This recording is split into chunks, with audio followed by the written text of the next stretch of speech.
Today is Tuesday, October 5th, and today's agricultural fact of the day was kind of the result of someone, Emma, sending me a video talking about and promoting the consumption of raw milk and the extensive health benefits that it provides. Well, really got me onto something here. So this is a fact that I did last spring that I'm repeating now because of that situation. Today's agricultural fact. At a dairy farm in Texas last spring, they noticed that their cows were getting sick, characterized by some respiratory issues and a drop in milk production. Shortly after the cows got sick, they noticed that their barn cats were getting sick and the farmers were finding them unalived. They were found unalived with no apparent signs of injury, but were from a resident population for rodent control, which means they lived on the farm. And for some reason, dairy farmers think that adult cats need to be fed milk. Ironically, cats are lactose intolerant. Anyway, I digress. These cats had been fed raw milk from the bulk tank recently.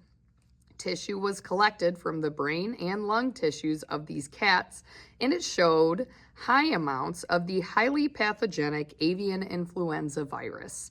And through the necropsies, we'll talk about that in a second, most of them showed microscopic lesions consistent with severe systemic virus infection in the eyes and the brain. The fact I'm going to do tomorrow is about avian influenza in humans. I've not done the research on that yet, so try not to ask too many follow-up questions because I don't have answers at this point in time. Let's talk about that word necropsy. A lot of people are unaware of this.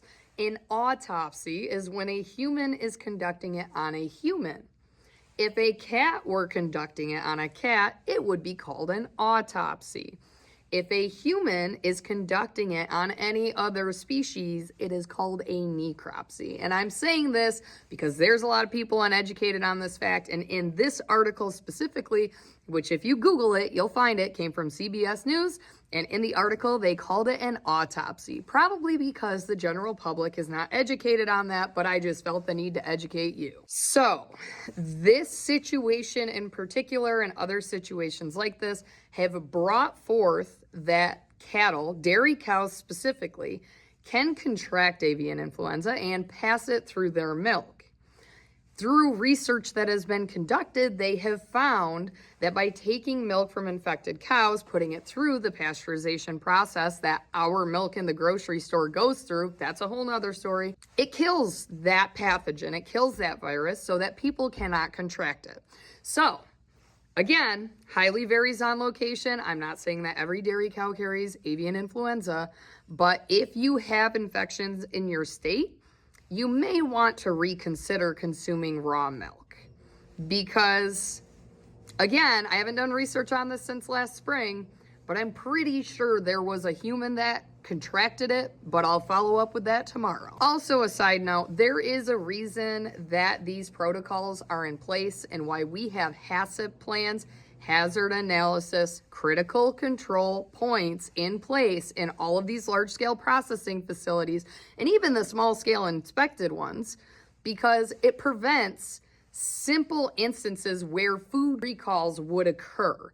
So basically, it's a checklist that these people have to do every single day when they do steps of this processing, including sanitation, which basically ensures that temperatures are being met for pasteurization processes and that these protocols are being followed because they will be inspected by the USDA. And the USDA, the last thing that they want and the reason that they have these protocols in place in the first place is because they don't want a large-scale food recall situation or large-scale illnesses. Do we remember COVID? Right?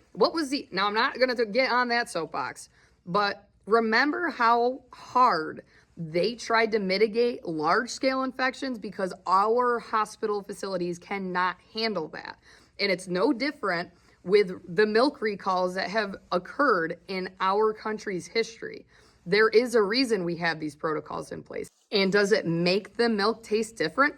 Yeah, absolutely. Putting it through the pasteurization process does change some qualities about that milk. But one thing that that pasteurization process pretty much guarantees is that there are very, very slim instances where people are going to get sick consuming that milk. It's also going to be shelf stable for longer, so it's going to save us money in the long run because your milk isn't going bad as quickly and it's not spoiling. And I will tell you that I went on a rant in one of the classes that does the Ag Fact of the Day for like 20 minutes. But one positive takeaway is that the kids actually remember those rants and they remember the information that I have to give them, because I brought up an avian influenza Ag Fact of the Day that we did back at the beginning of September, and they recalled it like that. Even the 8th graders. It was incredible. I'm like, wow, that makes me feel really good that you're actually learning from my crazy, insane rants that I go on the regular. Oh well.